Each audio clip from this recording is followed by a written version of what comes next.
Bienvenue dans l'œil de l'univers, où chaque question nous rapproche un peu plus des mystères du cosmos.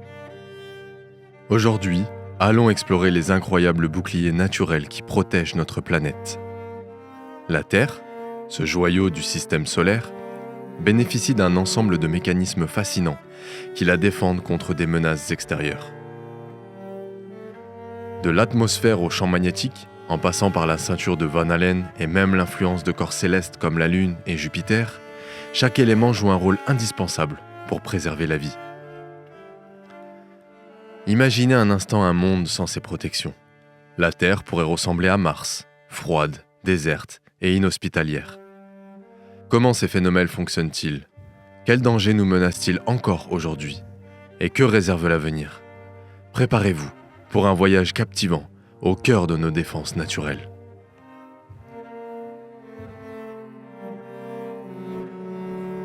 L'atmosphère terrestre est une enveloppe gazeuse complexe qui s'étend jusqu'à environ 100 km au-dessus de la surface terrestre. Sa composition actuelle est le résultat de milliards d'années d'évolution géologique et biologique. Elle est constituée à 78% d'azote, un gaz relativement inerte qui joue un rôle crucial dans les cycles biologiques.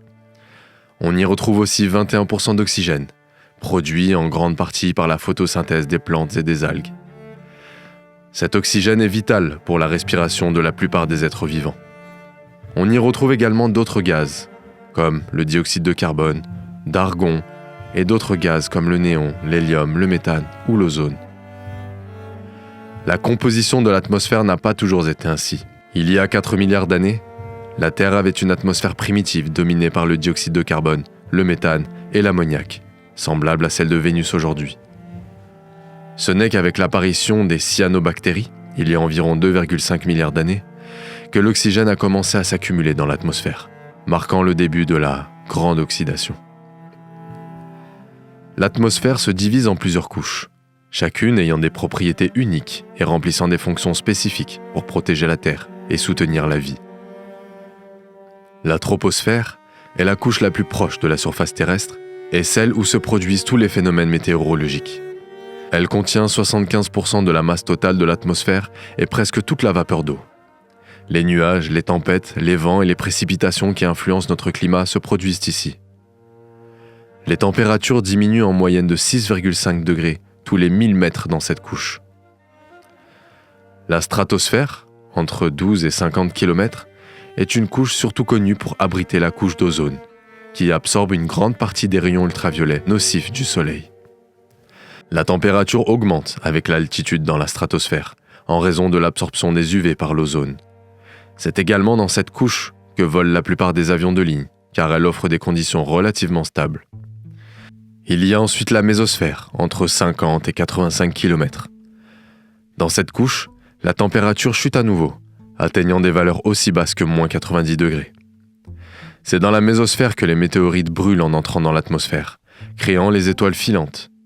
Cette couche est encore mal comprise en raison de sa difficulté d'accès. Un peu plus loin, il y a la thermosphère, entre 85 et 600 km.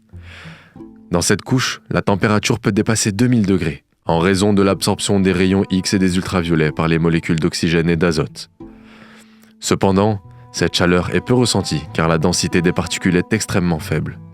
C'est également ici que se forment les aurores boréales, résultant de l'interaction entre les vents solaires et le champ magnétique terrestre. Et enfin, l'exosphère, à partir de 600 km au-dessus de nos têtes. L'exosphère est la limite entre l'atmosphère terrestre et l'espace. Les particules y sont tellement rares qu'elles peuvent parcourir des centaines de kilomètres sans entrer en collision. Cette couche est le domaine des satellites en orbite basse. L'atmosphère agit comme un bouclier multifonctionnel, protégeant la Terre de nombreux dangers extérieurs. La couche d'ozone, située dans la stratosphère, absorbe environ 97 à 99% des rayons ultraviolets de type B et C, émis par le Soleil. Sans cette couche, la vie à la surface de la Terre serait impossible, car ces rayons détruiraient l'ADN des cellules vivantes. Chaque jour, des milliers de tonnes de poussière et de petites météorites pénètrent dans l'atmosphère. La plupart de ces objets brûlent dans la mésosphère en raison de la friction avec l'air, réduisant ainsi leur impact sur la surface.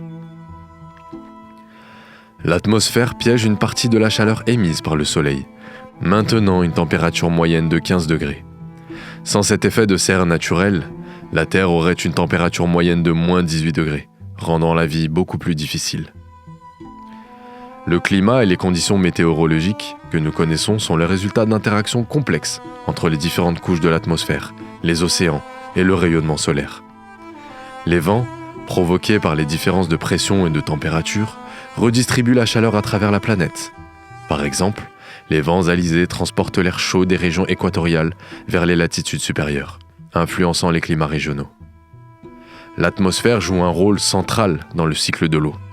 L'évaporation des océans, des lacs et des rivières alimente les nuages, qui, à leur tour, produisent des précipitations, essentielles à la vie terrestre. Les activités humaines, en augmentant les concentrations de gaz à effet de serre, comme le dioxyde de carbone et le méthane, perturbent l'équilibre naturel de l'atmosphère. Cela entraîne des phénomènes météorologiques extrêmes, tels que des ouragans plus violents, des vagues de chaleur prolongées et des sécheresses intenses. L'atmosphère terrestre est résiliente, mais pas invulnérable. Elle est confrontée à de nombreuses menaces d'origine humaine. Dans les années 1980, les scientifiques ont découvert un trou dans la couche d'ozone, au-dessus de l'Antarctique. Bien que les menaces soient nombreuses, des efforts globaux sont en cours pour protéger et restaurer l'atmosphère terrestre. Si l'atmosphère est une première défense, le champ magnétique terrestre agit comme une barrière invisible, repoussant les dangers venus du Soleil et de l'espace interstellaire. C'est un bouclier fascinant et complexe qui protège notre planète des radiations nocives, des vents solaires et des rayons cosmiques, tout en jouant un rôle crucial dans le maintien de la vie sur Terre. Le champ magnétique terrestre est généré par un processus appelé effet dynamo, qui se déroule dans le noyau externe de la Terre. Ce noyau, composé de fer et de nickel en fusion, est en rotation constante. Cette rotation génère des courants électriques qui, à leur tour, produisent un champ magnétique. Ce mécanisme est crucial pour maintenir le champ magnétique global de la Terre. Le champ magnétique terrestre est principalement dipolaire, ressemblant à celui d'un énorme aimant avec un pôle nord et un pôle sud. Cette structure s'étend bien au-delà de la surface terrestre pour former une immense bulle protectrice appelée magnétosphère, qui interagit directement avec les vents solaires. Le champ magnétique terrestre n'est pas figé. Les inversions magnétiques où les pôles nord et sud échangent leur position se produisent environ tous les 200 à 300 000 ans. Bien que ces inversions soient imprévisibles, elles ne se produisent pas instantanément. Elles s'étalent sur des milliers d'années, ce qui limite leur impact immédiat sur la vie terrestre. Le Soleil émet un flux constant de particules chargées à hautes énergies appelées vents solaires. Ces particules, principalement des protons et des électrons, voyagent à des vitesses atteignant 500 km par seconde et peuvent causer des dégâts considérables en l'absence de protection. Lorsque le vent solaire atteint la magnétosphère, il est dévié grâce à l'action du champ magnétique. Cette interaction crée une structure complexe, avec une queue magnétique qui s'étend dans la direction opposée au Soleil. Les régions où le vent solaire entre en contact direct avec la magnétosphère, comme les régions aurorales, sont également des sites d'activité spectaculaires. Les particules chargées du vent solaire peuvent pénétrer dans l'atmosphère terrestre près des pôles, où le champ magnétique est plus faible. En interagissant avec les molécules d'oxygène et d'azote, elles produisent des aurores boréales, illuminant les cieux avec des couleurs éclatantes. Ces aurores sont non seulement un spectacle visuel, mais elles illustrent aussi l'efficacité du champ magnétique comme barrière protectrice. Le champ magnétique ne se contente pas de repousser les vents solaires. Il agit également contre les rayons cosmiques galactiques, des particules extrêmement énergétiques qui proviennent de l'extérieur du système solaire. Ces rayons, principalement composés de protons, sont capables de traverser de nombreux matériaux, y compris le corps humain, provoquant des dommages cellulaires et augmentant le risque de cancer. Le champ magnétique terrestre dévie une grande partie de ces particules, les empêchant d'atteindre la surface. En dehors de la protection de la magnétosphère, comme sur la Lune ou dans l'espace interplanétaire, les astronautes sont exposés à ces rayons cosmiques. Cela nécessite le développement de technologies de protection, comme des boucliers anti-radiation pour les futures missions vers Mars.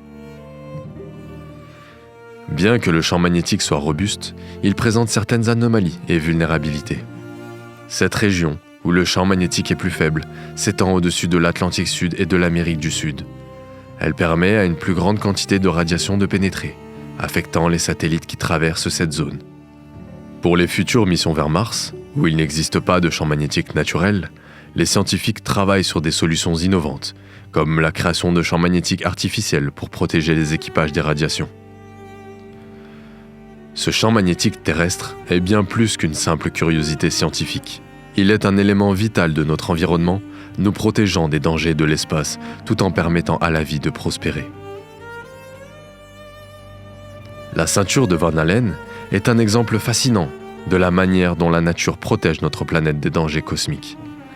Découverte en 1958 par le scientifique James Van Allen, elle constitue une structure invisible mais essentielle à la défense de la Terre. Ces ceintures, composées de particules énergétiques piégées par le champ magnétique terrestre, jouent un rôle clé dans la protection contre les radiations solaires et les rayons cosmiques galactiques. En 1958, les États-Unis lancent Explorer 1, le premier satellite américain. L'objectif était d'étudier les radiations dans l'espace grâce à des instruments embarqués conçus par James Van Allen.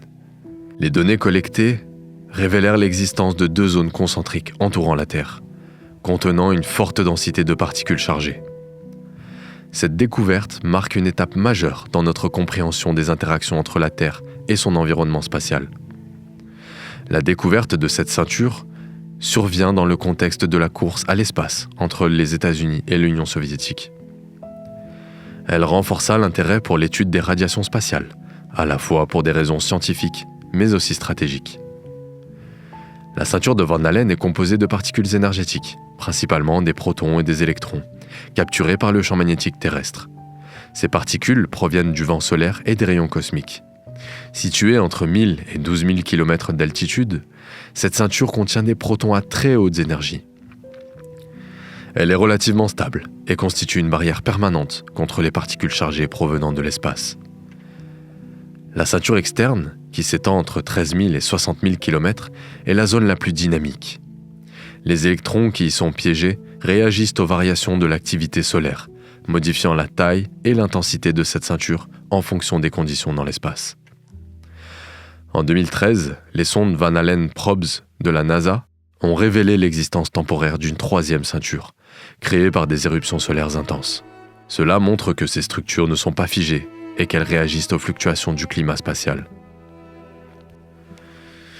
Si l'atmosphère, le champ magnétique terrestre et la ceinture de Van Allen constituent des défenses naturelles contre les dangers cosmiques, la Terre bénéficie également de protecteurs extérieurs. Parmi eux, 2 acteurs majeurs se distinguent, la Lune, notre plus proche voisin, et Jupiter, le géant du système solaire. Ces 2 corps célestes jouent un rôle crucial dans la protection de notre planète, à travers des mécanismes qui mêlent gravité, orbite et dynamique du système solaire. La Lune, souvent célébrée pour sa beauté et son influence sur les marées, est bien plus qu'un simple objet céleste romantique. Elle exerce une influence stabilisatrice, essentielle pour la Terre. La Lune agit comme un contrepoids gravitationnel, stabilisant l'inclinaison de l'axe de rotation de la Terre. Sans elle, cet axe varierait de manière chaotique, provoquant des changements climatiques extrêmes qui pourraient compromettre la vie. Cette stabilité, qui maintient une inclinaison moyenne de 23,5 degrés, est essentielle pour la régularité des saisons et la diversité des écosystèmes. La Lune a une surface criblée de cratères, témoin de son rôle en tant que bouclier cosmique. Bien qu'elle ne capture pas directement les objets en approche, sa proximité relative et sa gravité peuvent dévier des astéroïdes et des comètes qui autrement auraient pu frapper la Terre.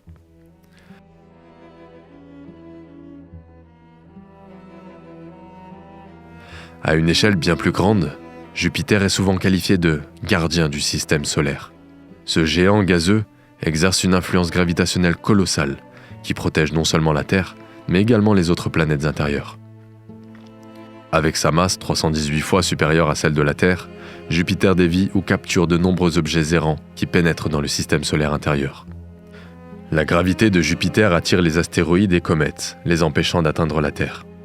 Cette interaction réduit énormément le nombre d'objets dangereux qui croisent l'orbite terrestre. Sans Jupiter, notre planète serait bien plus fréquemment exposée à des collisions catastrophiques. Jupiter maintient également la ceinture d'astéroïdes située entre Mars et elle-même, en équilibre dynamique. Sa gravité empêche les astéroïdes de s'agréger pour former une planète, mais limite également leur dispersion vers le système solaire intérieur.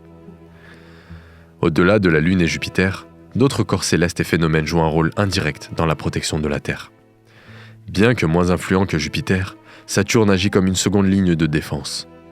Sa gravité aide à stabiliser les trajectoires des objets éloignés et renforce l'effet de protection globale des géantes gazeuses. La ceinture de Kuiper et le nuage de Oort, ces deux structures situées aux confins du système solaire, contiennent une multitude de comètes et d'objets glacés. Bien que certaines de ces comètes soient perturbées par les interactions gravitationnelles, la majorité reste confinée grâce à l'influence des géantes gazeuses et au dynamisme du système solaire. La Lune et Jupiter, bien qu'éloignés dans leur échelle respective, illustrent à quel point notre planète bénéficie de la coopération cosmique. Tous ces protecteurs naturels nous rappellent que la Terre n'est pas seule. Elle est intégrée dans un système complexe, où chaque élément, aussi grand ou petit soit-il, contribue à rendre la vie possible. Alors que nous explorons et comprenons mieux ces mécanismes, nous réalisons à quel point notre existence est intimement liée aux forces qui régissent l'univers. Si cette plongée cosmique vous a captivé, n'hésitez pas à vous abonner, à aimer et à partager vos réflexions en commentaire. Et souvenez-vous, chaque force qui nous protège dans l'espace nous rappelle notre fragilité et notre responsabilité envers cette planète unique. Et si, au-delà de ces gardiens cosmiques, nous trouvions un écho à notre propre rôle protecteur de la Terre? À bientôt pour un nouveau voyage.